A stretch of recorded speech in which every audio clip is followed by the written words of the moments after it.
Welcome to Global Truth Podcast with Dr Nasir Baig. For over 2 decades, a dark phrase has haunted the British public consciousness: grooming gangs. It is a term that evokes systemic horror, profound institutional betrayal, and an intersection of race, religion, and politics that has deeply fractured British society. To some, it represents a shocking failure of policing, where vulnerable young girls were left at the mercy of predatory networks because authorities were too terrified of being called racist to intervene. To others, the term has been weaponized as a tool of political convenience, a way to stain an entire immigrant community for the horrific actions of a criminal minority. But then, what is the truth?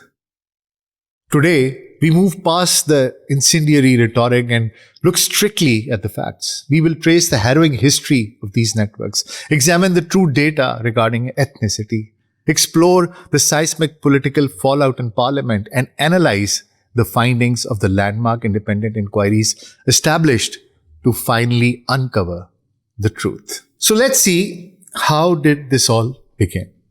The reality of localized grooming networks came to public light via a series of high-profile criminal trials in the late 2000s and early 2010s, primarily concentrated in post-industrial towns in the north of England. The blueprint of the abuse followed a deeply predatory pattern. Perpetrators targeted vulnerable children, frequently young teenage girls between the age of 12 and 16. Many were in local authority care, came from impoverished backgrounds, or faced fractured family dynamics. The grooming process was deliberate. Perpetrators plied these children with alcohol, cigarettes, drugs, or cheap gifts, mimicking affection and security. Once a dependency was established, the dynamic shifted to severe violence, entrapment, the systemic sexual exploitation. The girls were passed around networks of men, subjected to group-based rape, and sold for sex in hotels, flats, and the backs of taxi cabs. For years, victims tried to tell the authorities. Their cries were met with institutional blindness. Police and social workers routinely dismissed the victims as consenting or labeled them as wild and wayward teenagers who were making lifestyle choices. The dam finally broke with the publication of the landmark Jay Report in August 2014, the Alexis Jay Inquiry 2014. An independent investigation concluded that between 1997 and 2013, an estimated 1,400 children had been systematically sexually abused in the town of Rotherham alone. The report sent shockwaves through the nation. It explicitly noted that senior management at the local council and police force were plagued by a blatant collective failure. Crucially, it highlighted that officials were paralyzed by a fear of triggering racial tensions or being branded Islamophobic, allowing perpetrators to act with near total impunity. In subsequent years, massive police operations across Rochdale, Oxford, Bristol, and Telford led to the arrests of and convictions of hundreds of men. However, according to the National Audit on Group-Based Child Sexual Exploitation, the estimated scale of the victims nationally spanned into the thousands, leaving behind a multi-generational wake of trauma. Now, we must confront the most volatile aspect of this crisis: the ethnic profile of the perpetrators. In the high-profile street grooming cases of Rotherham, Rochdale, and Oxford, the overwhelming majority of convicted men were of British Pakistani heritage. This reality led to immediate public and media associations. Think tanks such as the now defunct Quilliam Foundation in 2017 published widely circulated claims asserting that up to 84% of grooming gangs offenders nationwide were of South Asian heritage. But what does the comprehensive nationwide data actually tell us? Is this exclusively a Pakistani problem? Or is the reality far more complex? In December 2020, the Home Office published a rigorous 2-year review into the characteristics of the group-based child sexual exploitation. The findings decisively dispel the myth that street grooming is an exclusively South Asian phenomenon. The report concluded that the majority of group-based child sexual abuse offenders in the UK are actually white men under the age of 30. Prominent criminologists and legal experts, including Nazir Afzal, the former chief crown prosecutor for the Northwest, who successfully convicted the Rochdale gangs, have offered critical nuance here.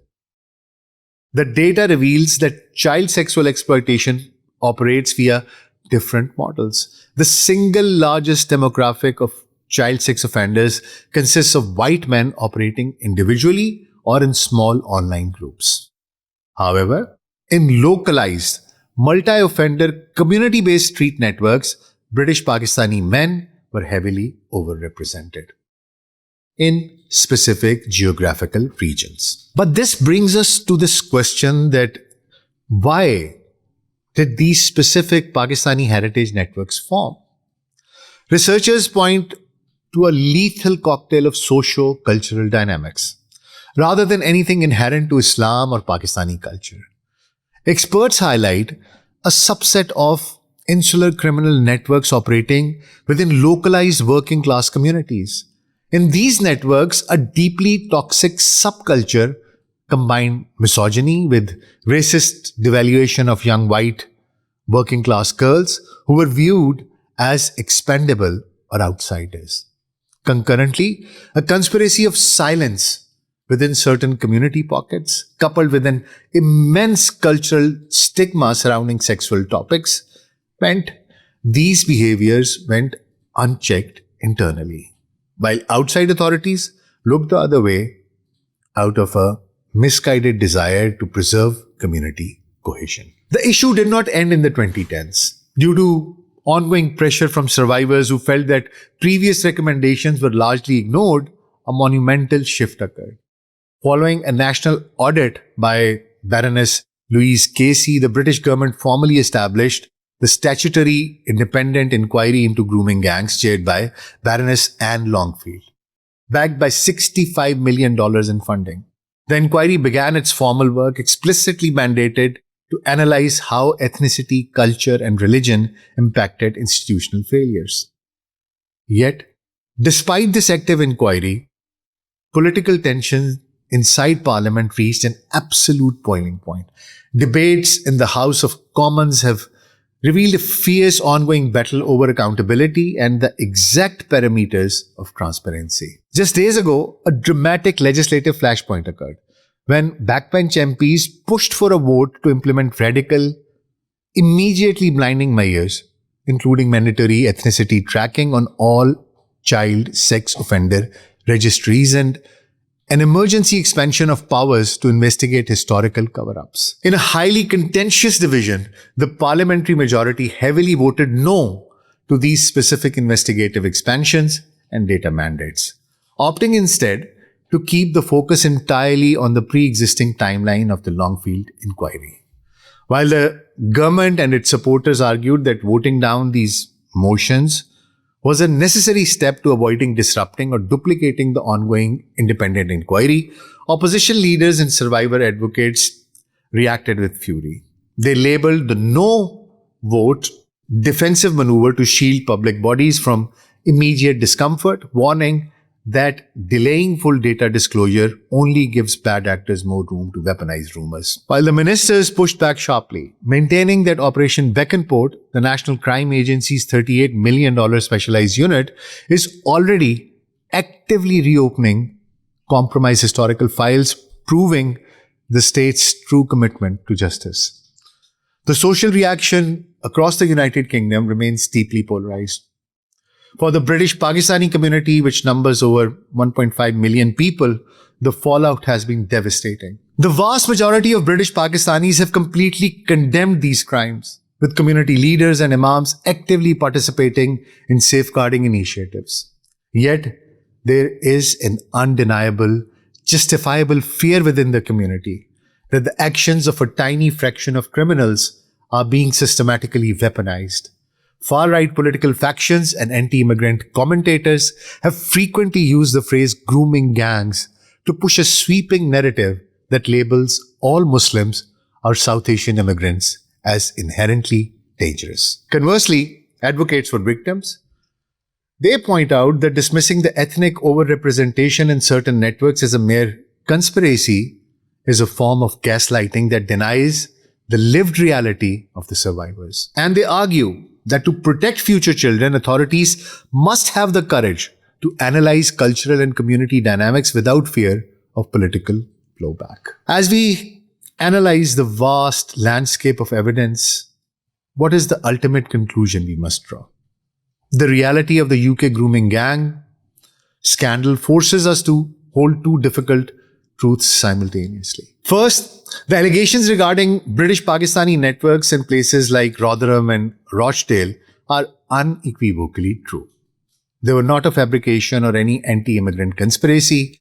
Real girls were systematically destroyed, while social services and police forces looked away out of political correctness and institutional cowardice. To minimize this ethnic dynamic does a profound disservice to the survivors and prevents effective targeted intervention. Second, it is equally true that child sexual exploitation is not a race issue or a religious issue. It is a crime issue. As the Home Office data and organizations like Rape Crisis England and Wales repeatedly emphasize, perpetrators of child sexual abuse span every single ethnic and social demographic in the UK. The defining characteristics of these abusers are power, opportunity, misogyny, and an absolute disregard for the vulnerability of children, not their passport or their place of worship.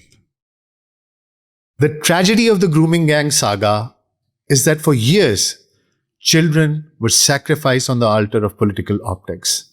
Authorities were too afraid to police minority communities, and ideological factions were too eager to use the victims as political footballs. If Britain is to truly protect its children as it moves forward, it must learn the core lesson of the dark chapter. Justice must be entirely blind to race and religion. Perpetrators must be pursued aggressively, and victims must be believed unconditionally, regardless of who the abuser is and regardless of where they come from. But at the same time, be careful that not because of a criminal minority in a particular community, the entire community is being held responsible. Do not profile the entire community as perpetrators, as criminals, only because a handful of people in there were criminal-minded. So it is a thin line, a balance that Britain has to follow and maintain. What do you think about it? Do let me know in the comments. Thank you very much for watching.